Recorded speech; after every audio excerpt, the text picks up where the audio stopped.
ઘણા સમય પહેલાની વાત છે। એક જંગલમાં એક સિંહ રહેતો હતો, જે થોડાક જાદુઈ મંત્રો પણ જાણતો હતો। પણ કેટલાક દિવસોથી સિંહ ઉદાસ રહેવા લાગ્યો। એક દિવસ તળાવના કિનારે સિંહને ઉદાસ જોયેલો જોઈને તેની પત્નીએ કહ્યું કે, શું વાત છે જી?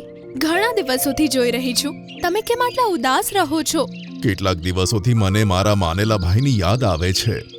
ઘણા વર્ષો પહેલા નાનપણમાં હું તેની સાથે રમતો હતો। જો તેવું જ છે તો તમે તેને મળીને આવો।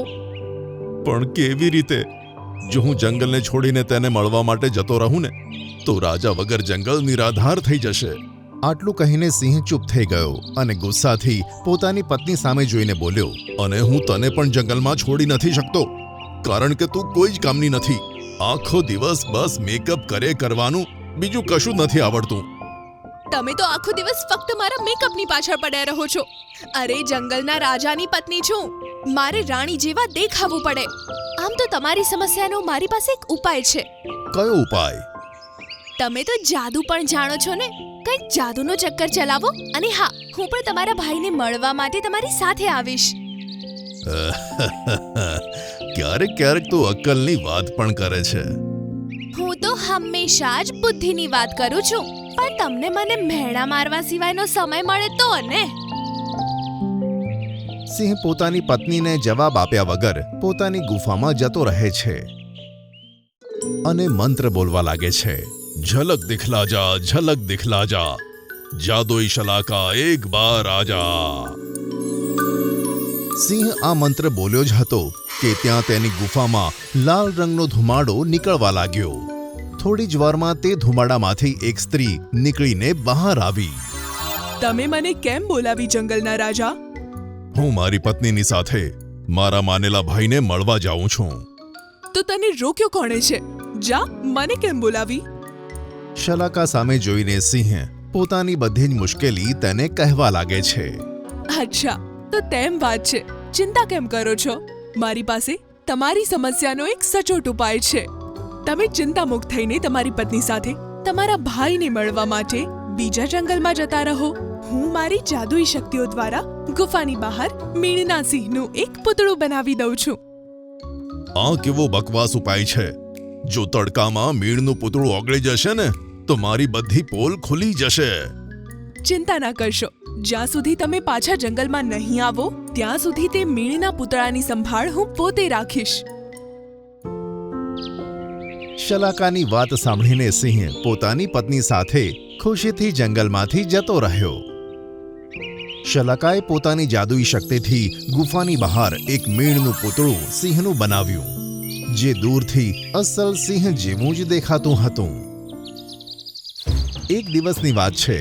તળાવની પાસે કેટલાક પ્રાણીઓ પાણી પીતા હતા કે ત્યાં જ આસમાની રંગની બિલાડી ત્યાં આવી ગઈ। મને ખૂબ વધારે તરસ લાગી છે, શું હું તમારી સાથે પાણી પી શકું છું? તું આ જંગલની બિલાડી નથી લાગતી, અને તારો આકાર પણ બિલાડી કરતા મોટો છે। તું ક્યાંથી આવી છે? હું આફ્રિકાના જંગલમાં રહેવાવાળી બિલાડી છું। અમે બીજા જંગલોના જાનવરોને અમારું તળાવ વાપરવા દેતા નથી। હું તો ફોર્મેલિટીઝના ભાગરૂપે તમને બધાને પૂછતી હતી, તમે તો ખબર નહીં પોતાની જાતને શું સમજવા લાગ્યા। તું આ જંગલનો રાજા થોડી છે, જે હું તારી પાસે પરમિશન માંગીશ। આટલું બોલીને બિલાડી તળાવમાંથી પાણી પીવા લાગી અને પાછી જતી રહી। બીજા દિવસે ભોલું શિયાળ પોતાની પત્ની સાથે બપોરનું ભોજન કરી રહ્યો હતો। ત્યાં જ પેલી આસમાની બિલાડી ત્યાં આવીને ઊભી રહી। કોણ છે તું? તું તો આ જંગલની નથી લાગતી। હું એક આફ્રિકન બિલાડી છું, મને આ સમયે ખૂબ જ ભૂખ લાગી છે। એમાં અમે શું કરીએ? ચૂપચાપ તારું બધું ખાવાનું મને આપી દે અને જતો રહે અહીંથી। અહીંથી જતી રે વાદળી બિલાડી, નહીં તો તને મારી મારીને તારું ભરતું બનાવી નાખીશું। આસમાની બિલાડી અચાનક આક્રમક થઈ ગઈ। તેણે ખૂબ જ સ્ફૂર્તિમાં ભોલું શિયાળ અને તેની પત્નીને પોતાના પંજાથી ઘાયલ કર્યા અને તેમનું ભોજન લઈને ત્યાંથી રફુચક્કર થઈ ગઈ। તો ખરેખર કંઈ કામનો નથી, એક બિલાડીનો સામનો ના કરી શક્યા। મેં આટલી ઘાતક અને સ્ફૂર્તિલી બિલ્લી ક્યાંય નથી જોઈ। તે દિવસથી આસમાની બિલાડીની પરેશાની જંગલમાં વધી ગઈ. તે ગમે તેનું ભોજન લઈને ફરાર થઈ જતી. આસમાની બિલાડીની વિરુદ્ધમાં જંગલના ઘણા બધા પ્રાણીઓ ભેગા થયા. આફ્રિકાથી આવેલી પેલી આસમાની બિલાડીનો આતંક દિવસે ને દિવસે આ જંગલમાં વધી રહ્યો છે. તમારી વાત એકદમ સાચી છે હાથી દાદા. તે બિલ્લી ખૂબ જ સ્ફૂર્તિલી છે, તેથી તેનો કોઈ પણ મુકાબલો નથી કરી શકતું.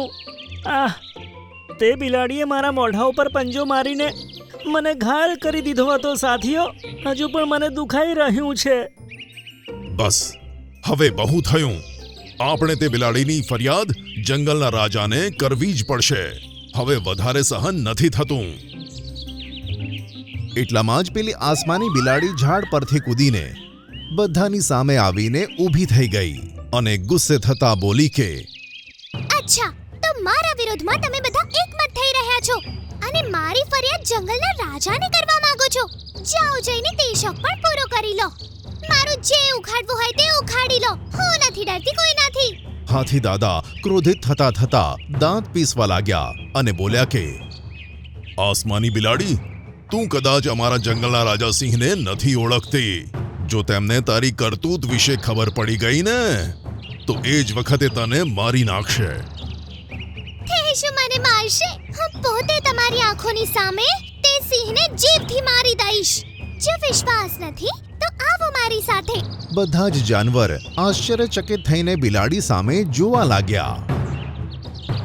થોડી જ વારમાં બધા જાનવર સિંહની ગુફાની સામે ઊભા થઈ ગયા.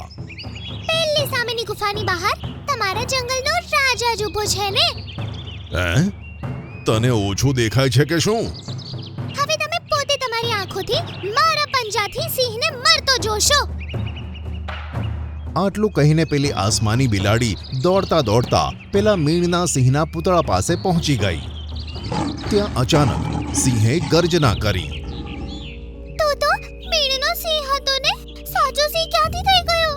મેં તો જાતે મારી આંખોથી જોયું હતું. તું તો જંગલ છોડીને જતો રહ્યો હતો ને? અને એક વિચિત્ર સ્ત્રીએ તારી જ જેવું મીણનું પૂતળું બનાવીને તને ગુફાની બહાર ઊભો કર્યો હતો. અને ત્યાં જ લાલ ધુમાડો ફેલાવા લાગ્યો. તે ધુમાડામાંથી શલાકા બહાર આવી ગઈ અને હસતા હસતા બોલી કે, મૂર્ખ આફ્રિકન વાદળી બિલાડી, હું તારી એક એક હરકતને જોઈ રહી હતી. હું તારી પડે પડની ખબર જંગલના રાજાને આપતી હતી. મને ખબર હતી કે એક દિવસ તું જંગલના પ્રાણીઓની સામે સિંહ સાથે લડવા માટે જરૂર આવીશ. તેથી મેં તારા માટે સરપ્રાઈઝ તૈયાર રાખ્યું હતું. તારી સામે આ મીણનો સિંહ નથી, તે સાચો સિંહ છે. મને ક્ષમા કરી દો સિંહ રાજા. જ્યારે તમે આ વિચિત્ર દેખાવાવાળી સ્ત્રી સાથે વાત કરતા હતા ત્યારે હું છુપાઈને બધું જ જોઈ રહી હતી. મેં તે વાતનો ફાયદો ઉઠાવ્યો, પણ કદાચ હું ભાવનાઓમાં વધારે જ વહી ગઈ. મને છોડી દો, હું મારા દેશમાં પાછી જતી રહીશ. તારો ગુનો માફીને પાત્ર નથી, આફ્રિકન આસમાની બિલાડી. આટલું કહીને સિંહે બિલાડીનો જીવ લઈ લીધો.